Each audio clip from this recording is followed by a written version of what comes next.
எனவே இந்த பூமி பந்து 70 விழுக்காடு நீரால் சூழப்பட்டிருக்கிறது. இதை ஆழ்ந்து என் அன்பு பிள்ளைகள், 100 கோடியே 36 லட்சம் கியூபிக் கிலோமீட்டர் இந்த நீர் பரப்பு, அதான் கடல் பரப்பு. 100 கோடியே 36 லட்சம் கியூபிக் கிலோமீட்டர். இந்த நீல நிறமாக இது இருப்பதற்கு காரணம், உங்களுக்கு பூமி எல்லாமே கடல் முழுக்க நீளமா இருக்கிறதுக்கு காரணம், வானம் எல்லாம் நீளமா இருக்கிறதுக்கு காரணம், அந்த நீளத்தினுடைய ஆதிக்கம் பெரிய அளவுக்கு. பூமியில் 3/4 பங்கு கடலால் சூழப்பட்டிருக்கிறதுனால, அது நீளமா இருக்கிறதுனால மொத்தமா வானம் எல்லாமே நீளமா இருக்கு. அது போக பார்ப்போம் ஏன் நீளமா இருக்குதுன்னு பார்ப்போம். கடல் நீர் ஏன் உப்பு கரிக்கிறதுன்னு பார்க்கணும். இந்த கடல் உப்பு கரிக்கிறதுக்கு இதோ கடல்ல தண்ணி உப்பு கரிச்சு விட்டு போல, கொட்டி விட்டு போல, தரையில் இருக்கிற இந்த பாறை பாருங்க, பாறை மணல், இதுல இருந்துதான் அப்படியே போய் தண்ணியில உப்பு கலக்குது. இங்க பாருங்க, இதுல இருந்து தான் உப்பு போகுது, அங்க உப்பு இல்ல. ஆனால் அந்த இந்த பாறை மண்ணில் குறைந்த அளவு உப்பு தான் இருக்குது.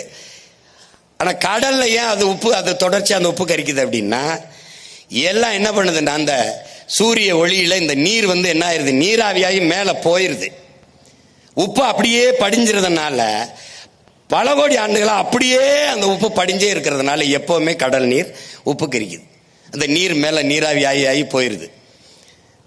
அதனால இந்த கடலுக்கு தனியா உப்பு இல்லை, பாறையிலே மணல்ல இருந்து போய் அதை நதி வழியே போய் கலந்து கடல் நீரை உப்பாக்கிறது.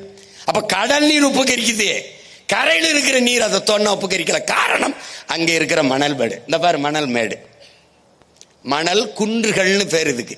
அது ஒரு சின்ன மணல் மலை, அதுதான் அந்த உப்பை இந்த பாரு அதை என்ன செய்யுது, அப்படியே உறிஞ்சிக்கிட்டு உப்பை உறிஞ்சிக்கிட்டு நல்ல தண்ணீரை கீழே கொண்டு போகுது.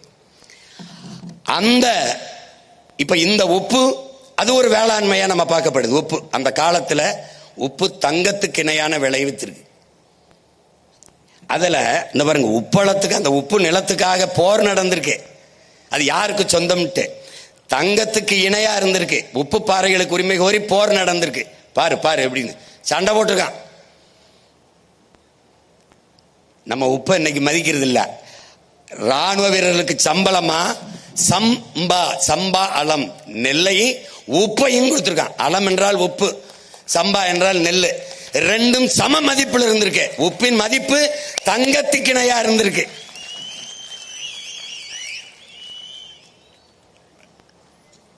அப்ப இனிமே உப்பு வியாபாரியா தங்க வியாபாரி மாதிரி நீ பார்க்கணும். அதுக்கு உப்பில்லாத பண்டம் குப்பையில் இருக்கான் நம்ம முன்னோர்கள்.